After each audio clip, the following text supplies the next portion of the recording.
बात आज की चैनल के कार्यक्रम सीधी बात में मैं सुरेंद्र चतुर्वेदी आपका स्वागत करता हूं।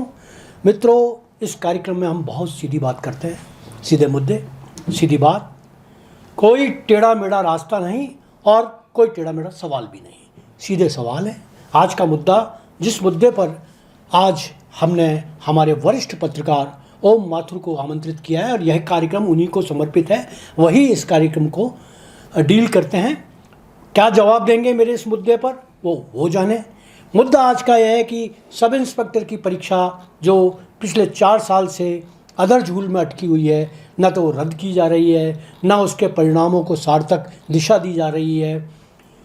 गहलोत सरकार से लेकर भजनलाल सरकार तक के अंदर स्थगित, नो रद्द, या तो फैसला कर लिया जाए कि रद्द नहीं की जाएगी, या फैसला कर दिया रद्द कर दी गई है, लेकिन इस दोनों सवालों और जवाबों के बीच में अटका हुआ है एसआई परीक्षा का परिणाम। तो मैं सबसे पहले तो ओम जी आपका स्वागत करता हूं, आप मेरे कार्यक्रम में हैं और मैं ये जानना चाहूँगा कि इस परीक्षा के पीछे आप क्या राजनीति और सियासती उतार चढ़ाव देख रहे हैं।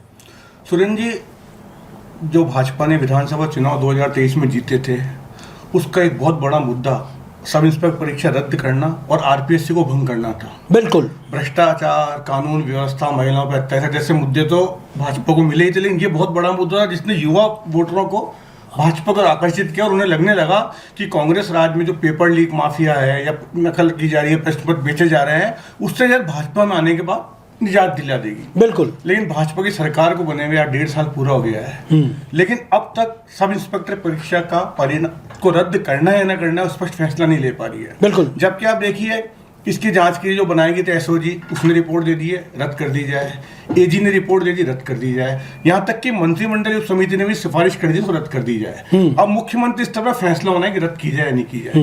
लेकिन इससे सुरेंद्र, जितनी देरी हो रही है उससे भाजपा की छवि और विश्वसनीयता पर आंच आ रही है। क्योंकि जिस मतदाता ने उसे इस आश्वासन पे वोट दिया था कि इस परीक्षा को रद्द किया जाएगा, अब उन्हें लगने लगा उनके साथ धोखा हो रहा है। मुझे आज भी याद है जब सीपी जोशी ने प्रेस कॉन्फ्रेंस की थी चुनाव से पहले, जब वो तत्कालीन प्रदेश अध्यक्ष थे, उन्होंने साफ कहा था कि सरकार बनते ही पहला काम होगा सब इंस्पेक्टर परीक्षा रद्द करना और आरपीएससी को भंग करना जी। लेकिन आज तक दोनों फैसले नहीं ले पाए और हर बार जब हाईकोर्ट में सुनवाई होती है, सरकार नए नए बहाने लेके पहुंच जाती है। जैसे परसों सुनवाई थी 26 तारीख को, तो ये कहा गया कोर्ट में क्योंकि मुख्यमंत्री भजनलाल नीति आयोग की बैठक में दिल्ली में व्यस्त थे, इसलिए उनसे चर्चा नहीं हो पाई। मेरा सवाल ये है, जब 3 स्तर पर परीक्षा रद्द करने की सिफारिश की जा चुकी है, भजनलाल जी की रिपोर्ट होगी इसकी, बिल्कुल है, हाँ ना तो करना था। और तकनीकी युग में आप व्हाट्सएप कॉल कर लेते हैं। आप जब आज के जमाने में आप देखिए सुरेंद्र जी, सारी बैठ कर सरकार ले रही है, मंत्रिमंडल की, अफसरों की, सब ऑनलाइन हो रही है, तो उसमें कौन सी बड़ी बात थी। लेकिन चूंकि सरकार असमंजस में हम क्या करें, इसलिए फैसला नहीं पा रहा, इसलिए फिर वो बहाना लिया कि मीटिंग नहीं हुई। उसके पहले आप देखिए, जब सुनवाई 15 मई को उनकी सिंदूर ऑपरेशन था, ऑपरेशन सिंदूर इसलिए बैठक नहीं हो पाई। जबकि मेरा मानना है ऑपरेशन सिंदूर में इतना ज्यादा कोई सब अफसर है, सारे मंत्री व्यस्त नहीं थे, लेकिन क्योंकि उसको टालना था। अब कल जब एजी से पूछा गया कि इसको फैसला की जाए, हाईकोर्ट जज ने पूछा तो बोला था हमें पहले लगा था कि बहुत बड़े स्तर फर्जीवाड़ा हुआ है, लेकिन अब ऐसा लग रहा है कि 55-60 लोग इसमें शामिल हैं। तो आपने पहले इस मुद्दे को इतना हाइप क्यों दिया? आपने या तो इसका मतलब आपने झूठ बोला उस टाइम, इतना बड़ा फर्जीवाड़ा परीक्षा में नहीं था, और अगर था तो आप रद्द क्यों नहीं कर रहे हैं? बिल्कुल सही कह रहे हैं ओम जी। और इस बात को लेकर अब जातिवादी जहर भी इस मुद्दे पर जुड़ता जा रहा है। एक तरफ हनुमान बेनीवाल हैं जो जाट समुदाय के और वो रद्द कराने की बात कर रहे हैं, एक तरफ और दूसरे राजनेता हैं जो राजपूत वर्ग के हैं, और ये जाट और राजपूतों का खेल है। ये क्या खेला जा रहा है, मुझे तो समझ में नहीं आ रहा। तुरंत जातिवाद को हर इसमें लाना गलत परंपरा है, और ये परंपरा के राजनीति हो गई, हर जगह आई जाता है। लेकिन ये परीक्षा की पवित्रता जो राजस्थान में, आप बताइए, जब चुनाव सभा होती थी विधान, मुझे याद है प्रधानमंत्री नरेंद्र मोदी, गृह मंत्री अमित शाह, सीपी जोशी, भजनलाल जी खुद जो मुख्यमंत्री हैं, राजेंद्र राठौर, सतीश पुनिया, दिग्गज नेता हम सब बोलते थे कि राजस्थान में कांग्रेस राज में क्या मिला, पेपर माफिया मिला, नकल माफिया मिला, पेपर बिक रहे हैं।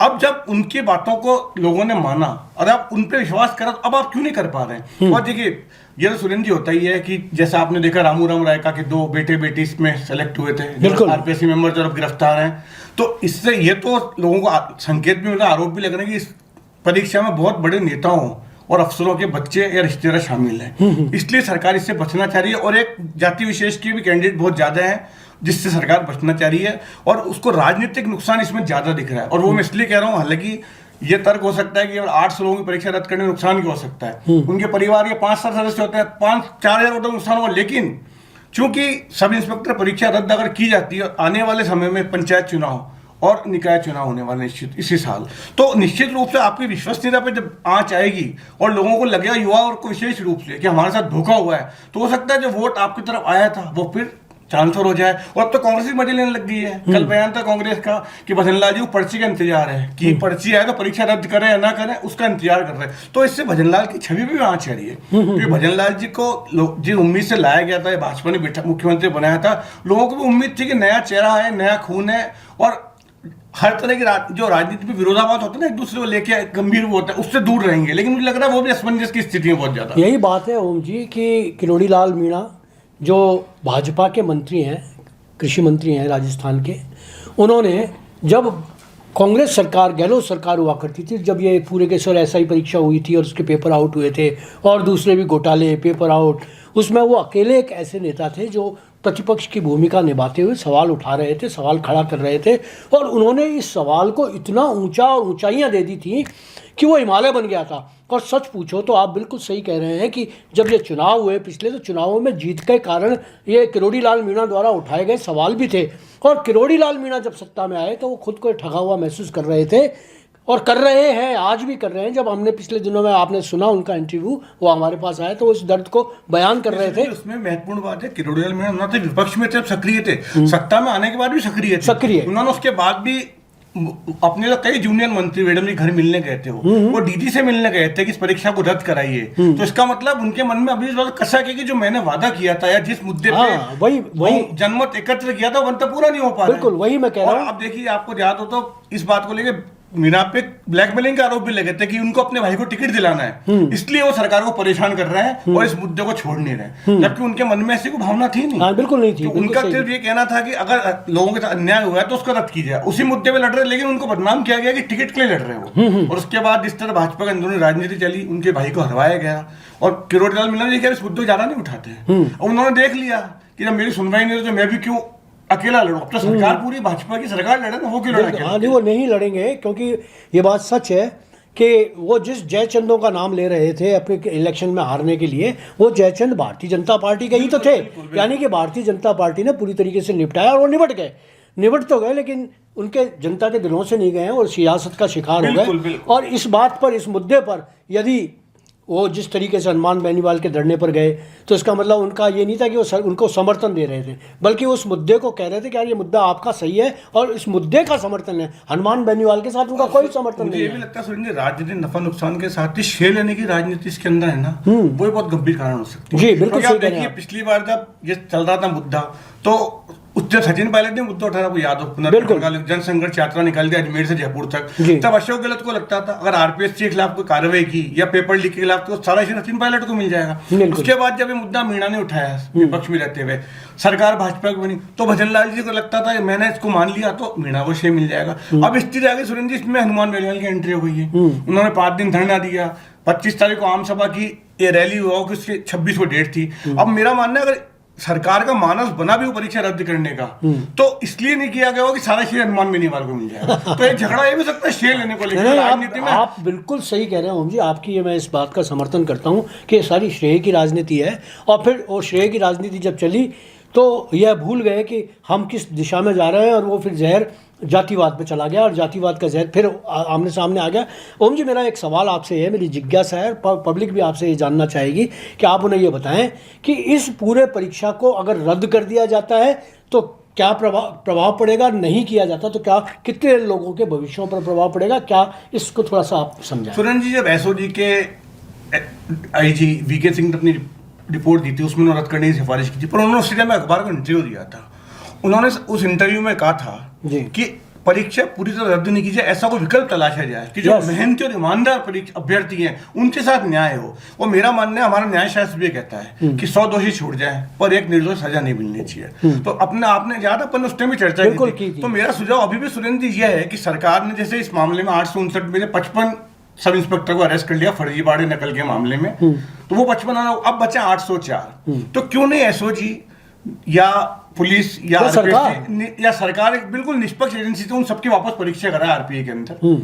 उनकी हालांकि आप देखिए ट्रेनिंग पूरी हो चुकी है, उनकी फील्ड पोस्टिंग भी रोक है सब इंस्पेक्टरों की, लेकिन तनख्वाह मिल रही है उनको आज भी, पोस्टिंग फील्ड में नहीं है उनकी। तो आप उनकी परीक्षा लीजिए। केवल सामान्य ज्ञान विषय ऐसा होता है जो बदलता है, वरना विषय मूल होते हैं वैसे ही रहते हैं। आप उनको 2 महीने का समय दीजिए, उनकी परीक्षा लीजिए। जिसने वाकई मेहनत करी है ईमानदार फिर पास हो आएगा उसके अंदर। बिल्कुल। और जो फर्जी है वो फेल हो जाएंगे। और ये निश्चित रूप से ये तो तय है सुनील, जिस तरह से परीक्षा को फर्जीवाड़ा और नकल लीक के की गई थी, तो ये तो जाहिर है इसके अंदर और अभ्यर्थी फर्जी हैं, लेकिन हो सकता है जांच पर असर पड़ा हो, राजनीतिक दबाव आया हो, इसलिए तो इसका मुझे लग रहा है आपको अगर रद्द नहीं करी परीक्षा तो उसका बहुत अच्छा उपचार ये है कि उनकी वापस परीक्षा लीजिए, और इसके बाद जो और फर्जी उसमें पकड़े जाते हैं उनकी जगह आप जो अभ्यर्थी परीक्षा विफल होगा उनको आप लेके आ जाइए। इसके अलावा जो ओवरेज हो गए हैं उनको आप कुछ टाइम और दे दीजिए, क्योंकि जब इतना विवाद हो रहा है रद्द करना है ना करना, तो इसको इस तरह और या फिर आपको रद्द कीजिए। और जो सूर्य नुकसान है आप तो क्या बताऊं मैं, ईओ आरओ परीक्षा हुई थी मई 2021 में, सरकार ने उसको रद्द कर दी है। ये परीक्षा उसके बाद पहले हुई थी, उसको अभी तक रद्द नहीं करी है। तो इसका मतलब है कहीं ना कहीं राजनीतिक हित और राजनीतिक अहित इस परीक्षा में आड़े आ रहे हैं। बिल्कुल और इसका सबसे बड़ा असर ये पड़ रहा है राजस्थान के युवाओं पे। राजस्थान का तय नहीं कर पा रहा, भरोसा किस पे करे। बिल्कुल सही कह रहे हैं। कांग्रेस राज में जब भाजपा ने खुल के कांग्रेस पर आरोप लगाए, भाजपा ने कि साहब भ्रष्टाचार है, पेपर बिक रहे हैं, माफिया और आरपीएससी 2 सदस्य जिस तरह अरेस्ट हुए से जाहिर हो गया पेपर आरपीएससी के लिए हो रहे थे। लेकिन उसके बाद जब मेरा भरोसा कांग्रेस भाजपा में आया युवाओं का, तो भाजपा ने क्या दिया उसको अभी तक? हाँ, कहीं कुछ भी नहीं हुआ है। आरपीएससी का देखिए वही चल रही है। और मुझे अच्छा चीज बात का है, इस देश के अंदर विधानसभा भंग की जा सकती है, इस देश के अंदर मंत्री को बर्खास्त किया जा सकता है, इस देश के अंदर जज पे महाभियोग चलाकर उसको हटाया जा सकता है। तो आरपीएस से भंग क्यों नहीं की जा सकती? कोई संवैधानिक प्रावधान तो होगा। आप उसमें आगे तो बढ़िए, आप तो आगे नहीं बढ़ रहे। जब भी कोई सवाल किया जाता है सरकार से, आरपीएस से हम भंग नहीं कर सकते, संवैधानिक प्रावधान है। अरे वो ऐसा प्रावधान बताइए। और मैं नहीं मानता हूँ ऐसा प्रावधान होगा जब राष्ट्रपति तो बर्खास्त कर ही सकती है ना। हाँ बिल्कुल कर सकते, ऐसा नहीं होता। आप देखिए, आप इसमें देखिए कितने बच्चों को भविष्य निधि अंधकार में डाल रखा है। इस परीक्षा में आपको एक आंकड़ा बताता हूँ। इस परीक्षा में जो बच्चे बैठे थे करीब 3,80,000 बच्चे शामिल होते हैं अभ्यर्थी इस परीक्षा के अंदर, करीब 4.5 लाख सॉरी। उसमें से 20,367 पास हुए थे, 3,291 इंटरव्यू के लिए बुलाए गए थे, 859 का चयन किया गया था और 55 इसमें अब तक गिरफ्तार हो गए। अब देखिए 3,80,000 अभ्यर्थी थे, अगर आप इनके परिवार को जोड़ लें तो कम से कम 20 लाख लोग इस परीक्षा को रद्द होने या न होने का इंतजार कर रहे हैं। और मैं मानता हूँ इसके अंदर ईमानदार अभ्यर्थी होंगे, क्योंकि पिछले जो धरने जयपुर में उसमें कई इंटरव्यू ऐसे आए थे, महिलाएं कह रही थी हम अपनी जमीन गिरवी रख दी बच्चे को पढ़ाने के लिए, किसी ने अपने मकान गिरवी रख दी, जेवर। और दूसरी बात, ऐसे अभ्यर्थी इसके अंदर हैं जिन्होंने दूसरी नौकरियां छोड़ दी अपनी। कई ऐसे हैं जो बाबू थे, वन रक्षक थे, तहसीलदार थे, पटवारी थे, उन्होंने अपनी नौकरी छोड़ के परीक्षा दी है। तो निश्चित रूप से 800 में से मेरा मानना 250, 300, 400 ईमानदार अभ्यर्थी इससे इफेक्ट होंगे। तो या तो आप उनको अलग छाटिए और या फिर दोबारा निर्णय जल्दी करिए, परीक्षा लीजिए।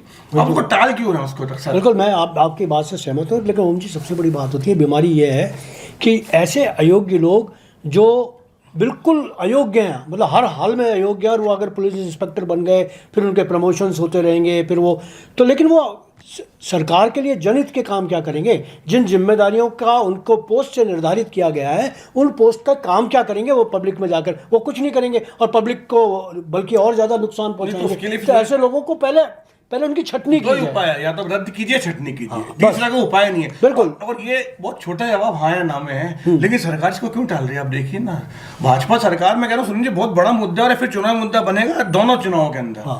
क्योंकि आप किसी की विश्वसनीयता पर जो आंच आ रही है, जब प्रधानमंत्री मोदी तक कह गए थे, आपको याद हो सभाओं में, तो प्रधानमंत्री मोदी की छवि दाव पे, भजन लाल जी की छवि दाव पे, और सारे मंत्रियों की है, सारी सरकार की है, सारी सरकार की। हाँ या ना का फैसला देरी क्यों की जा रही है? बिल्कुल बात है, आप हाँ कीजिए ना कीजिए, नई परीक्षा लेनी नई परीक्षा लीजिए। लेकिन सुरेंद्र जी एक बात और इसके अंदर, इसमें कानूनी बयान अभी हट थोड़ी जाएगा। अगर आपने परीक्षा रद्द कर दी, ये सिंगल बेंच में मामला है, डबल बेंच में जाएंगे लोग। बिल्कुल, सुप्रीम कोर्ट बचा हुआ है, तो कानूनी लड़ाई खत्म नहीं हो सकती इस परीक्षा के। इसलिए जितनी जल्दी फैसला होगा उतना जल्दी इसका आगे जो भी रास्ता देखना पड़ेगा। बिल्कुल होगी। तो दोस्तों, ये थे ओम माथुर, जिन्होंने अपने प्रगाढ़ और विवेचन के साथ में आपको इस विषय पर जानकारी दी। आपने जिस तरीके के बताया कि जो भी करना है शीघ्र कीजिए, क्योंकि जिस सत्ता के अंदर आप लोग आए हैं उस सत्ता का लाभ आपको तभी मिला है जब आपने ये मुद्दे पहले विरोध के अंदर उठाए थे। आज जब विरोध खत्म हो गया है तो आपको उस मुद्दों का सुलटारा करना ही चाहिए। आप क्या कहना चाहते हैं इस विषय के बारे में, इस सवाल के बारे में, इस मुद्दे के बारे में? आप सीधा हमसे संपर्क कीजिए, सीधी बात कीजिए। आप ओम माथुर से भी बात कर सकते हैं, हमसे भी बात कर सकते हैं। और अगर आपके सवाल इतने भारी भरकम हुए और बहुत सार्थक हुए, समाज उपयोगी हुए, तो हम फिर एक बार अगले कार्यक्रम में या किसी और कार्यक्रम के अंदर आपके इन मुद्दों का और इन सवालों का जवाब देंगे। आज इतना ही। धन्यवाद। धन्यवाद ओम जी।